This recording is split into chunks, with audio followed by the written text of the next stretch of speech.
అడ్డుపడేటువంటి పరిస్థితి కనిపిస్తోంది. వాళ్ళ వ్యూహం కూడా అదేగా మనకు అర్థమవుతుంది. ఒకసారి ఇంకొక బ్రేకింగ్, ఆంధ్రప్రదేశ్లో స్థానిక సంస్థల ఎన్నికలు కూడా రాబోతున్నాయి. బీసీ రిజర్వేషన్కి సంబంధించి ప్రభుత్వం కీలక నిర్ణయం తీసుకుంది.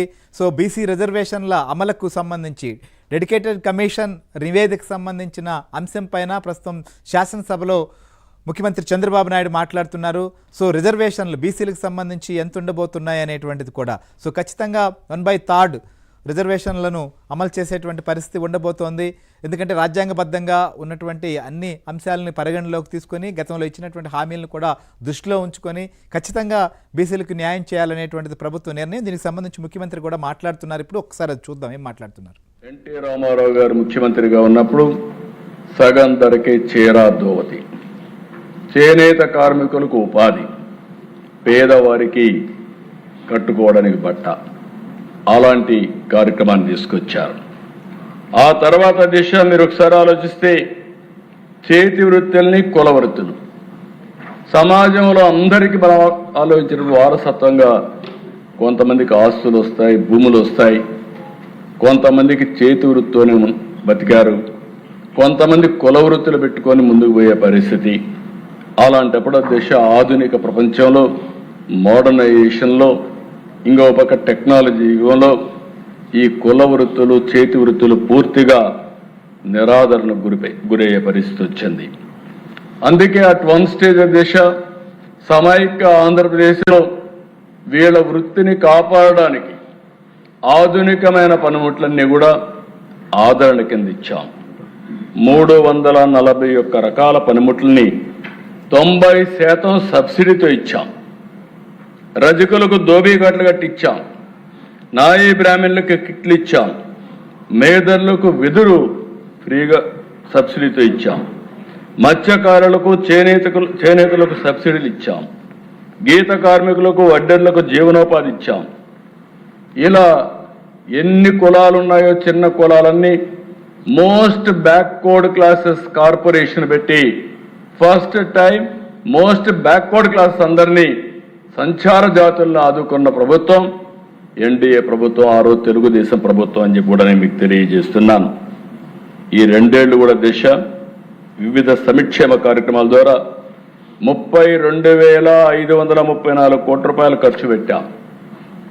మళ్ళీ రోజులు మారాయి, ఆలోచన విధానానికి కూడా ఇంకా ఈ విధంగా తీసుకుపోతే బాగుంటుందని ఆలోచించాం. వడ్డర్లకు ఫస్ట్ టైం చరిత్రలో దిశ ఈరోజు కూడా మీరు ఇప్పుడే మాట్లాడుతున్నాను. ఈరోజు కూడా కూటమి ప్రభుత్వం ఆమోదంతో అందరి నాయకత్వం కలిసి 2 ఎమ్మెల్సీలుగా చేస్తే సామాజిక న్యాయానికి పెద్దపీట వేస్తూ వర్ల రామయ్య ఒక ఎస్సీ కుటుంబాన్ని నుంచి మోస్ట్ బ్యాక్వర్డ్ క్లాసెస్ ఉన్నటువంటి వడ్డెర కులస్తురాలంటి శారదకి ఈరోజు పదవి ఇచ్చావంటే, రమాదేవికి పదవి ఇచ్చావంటే ఇది తెలుగుదేశం పార్టీ ఎన్డీఏ సిద్ధాంతం.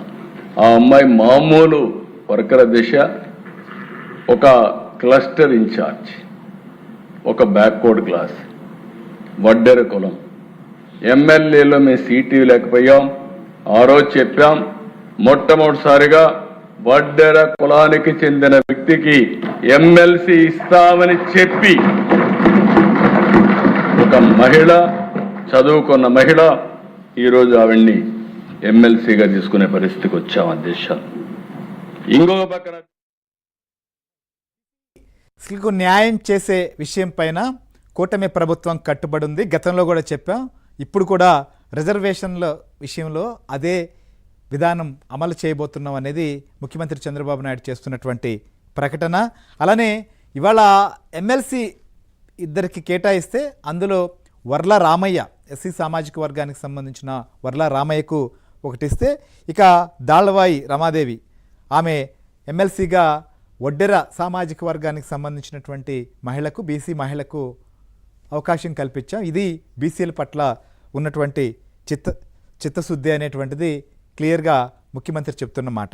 ఇక మీ కీలకమైనటువంటి ప్రకటన, స్థానిక సంస్థల ఎన్నికలకు సంబంధించి జరగబోయేటువంటి ఎన్నికల్లో ఈసారి రిజర్వేషన్లకు సంబంధించిన విషయం పైన చూసినప్పుడు 34% గ్రామీణ ప్రాంతాల్లో, అట్లనే 33.33% పట్టణ ప్రాంతాల్లో కూడా, అంటే 1/3 బీసీలకు ఇవ్వాలనేటువంటి ఒక నిర్ణయానికి ఆంధ్రప్రదేశ్ ప్రభుత్వం వచ్చింది.